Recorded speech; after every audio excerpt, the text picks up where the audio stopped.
What's going on, guys? In this one we're going to be doing chicken korma curry. There is quite a few ingredients to this recipe, but don't let that intimidate you because they're all easy to get, they're all cheap, and most of them you should have already in your house. Best of all, the combination of all these flavors tastes absolutely incredible. Please sit back, relax, and enjoy.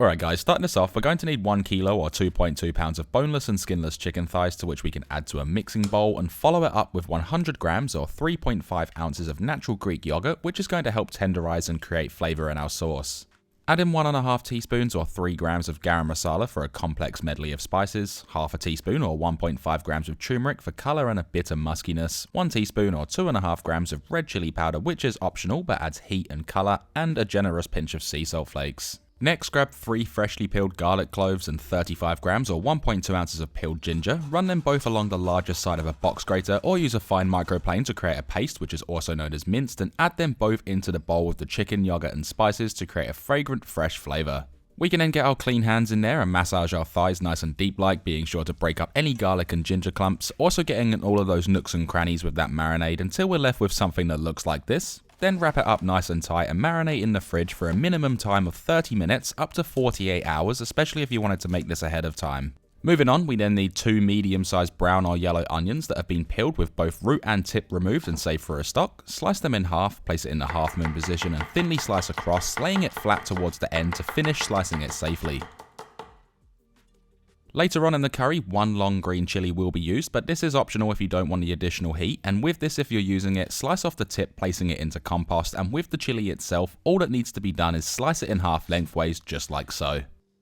For another optional ingredient, here is 20 grams or 0.7 ounces of coriander or cilantro that's been halved, as it's for both the curry and rice. If you are using it, scrunch it into a tight bunch to make it easier to work with, and come through with a sharp knife, giving it a quick rough chop, which doesn't need to be super fine.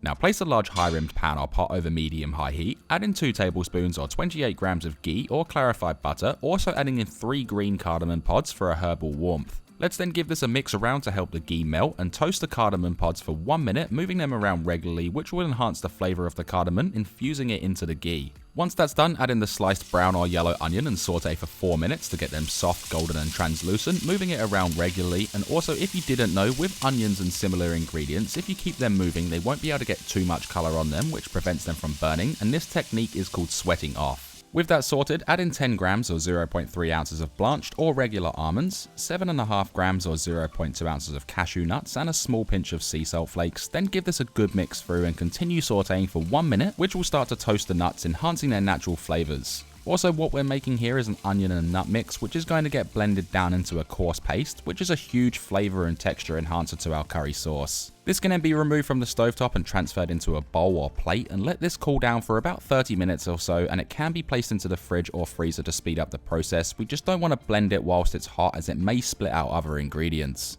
Talking about our other ingredients, once the onion and nut mix is cool, add 70 grams or 2.4 ounces of natural Greek yogurt to a blender bowl, or you can use a large mortar and pestle if you don't have a blender or food processor, and to this add in that cooled onion and nut mix, making sure to get it all in there. We can then close the lid up and blend this on full speed, just until it has created a thick but chunky paste, then remove it from the blender bowl and either leave it in there or transfer it back into the original bowl to save dishes, and set this aside for the time being. Now place that same high-rimmed pan or pot back over a medium-high heat, add in 1 tablespoon or 14 grams of ghee or clarified butter, allowing it to melt, then add in 2 dried bay leaves for a piney fragrance, 3 green cardamom pods for herbal warmth, 5 whole cloves for a deep richness and warmth, and 1 cinnamon stick for a sweet spice. Give this all a good mix and toast whilst mixing it regularly for 1 minute to enhance their flavour. Once that's done, move the spices to one side for the time being and place in the marinated chicken, being careful of any ghee splashing back on you. Also adding in the remaining chicken marinade left in the bowl and sear these for 4 minutes, just until they're lightly golden.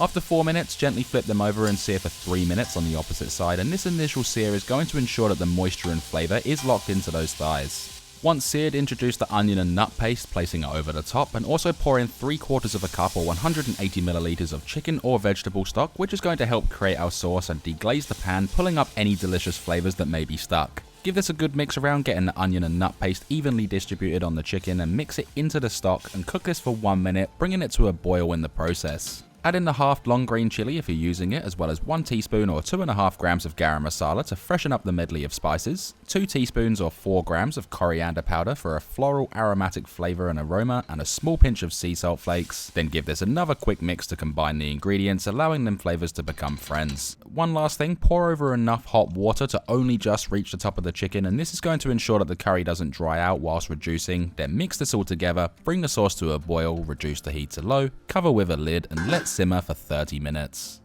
Now for the rice, place a saucepan over high heat and add in 200 grams or 1 cup of washed basmati rice, 1 tablespoon or 14 grams of ghee or clarified butter to help it toast and add a smooth texture, 1 dried bay leaf for a piney fragrance, 1 teaspoon or 3.5 grams of whole cumin seeds for that earthy warmth, 3 green cardamom pods for a herbal warmth, 1 star anise for a fragrant aniseed flavor, 3 whole cloves for that deep, rich warmth, and a small pinch of sea salt flakes. This can then be given a good mix through and toast for 1.5 minutes to allow the rice and spices to toast, which will create a beautiful nutty, earthy, warm flavor and aroma. Once toasted, pour in 2 cups or 500 milliliters of cold water, giving it another mix, making sure that it's not clumpy, also removing anything stuck on the side of the saucepan. Then bring this to a boil, reduce the heat to low, place on a lid, and cook for 12 minutes undisturbed. After 12 minutes, turn this off the heat and let it sit with the lid on for another 5 minutes, then remove the lid and remove and discard both the dried bay leaf and star anise as they've done their job. Now if you're using it, add in the roughly chopped coriander or cilantro, then using a spatula or a fork, fluff up the rice, giving all of those ingredients a big mix, and this can then be removed from the stovetop.